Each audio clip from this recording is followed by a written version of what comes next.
Alright, what up y'all? So we back in the vet, and again, there's always something. But coolant went up to, where we at? 237, which is higher than what it's usually been going. And then while I'm driving, it'll just randomly drop back down to like 200 or 190. It's pretty cool outside, but yeah, I'm thinking I was thinking maybe the fans weren't working. It could be the thermostat sticking, could be the temperature sensor. So I'm at, where we at?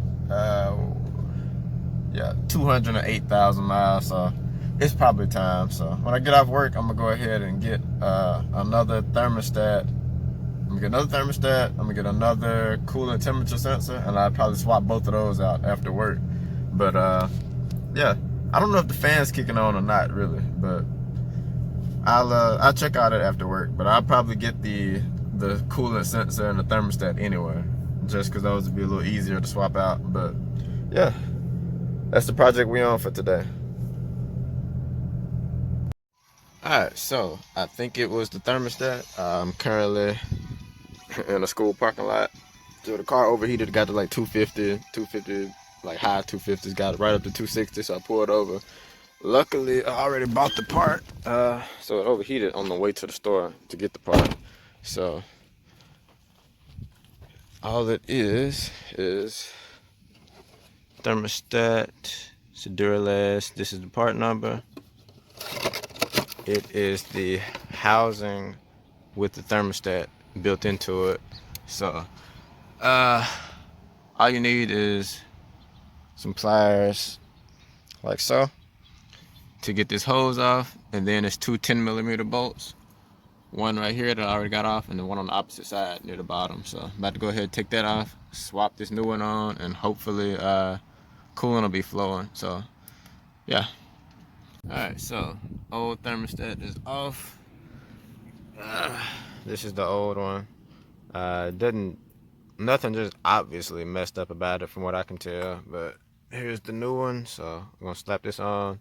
Comes with a gasket that goes in here, just like this one has the gasket in it. So got a new gasket. So we're gonna slap this in and fill this up with coolant, and hopefully we will be good.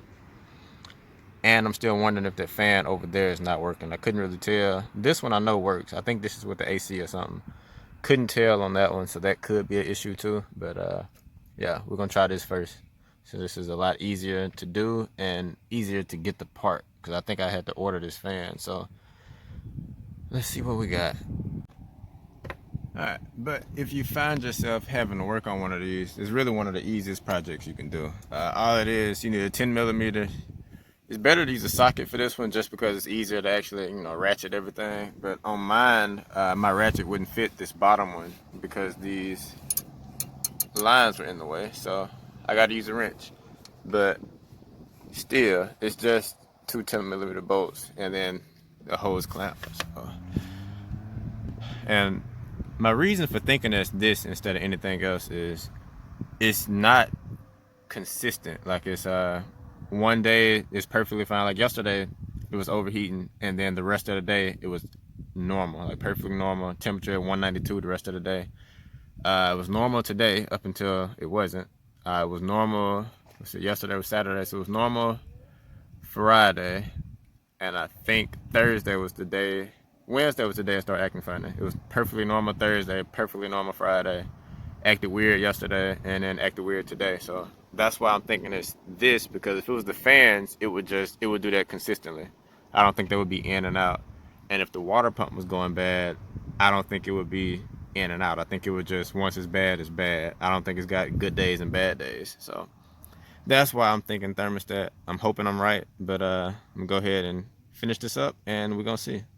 Alright, new thermostat is in. We still having a problem, so we're about to drop this off at the house and figure something else out.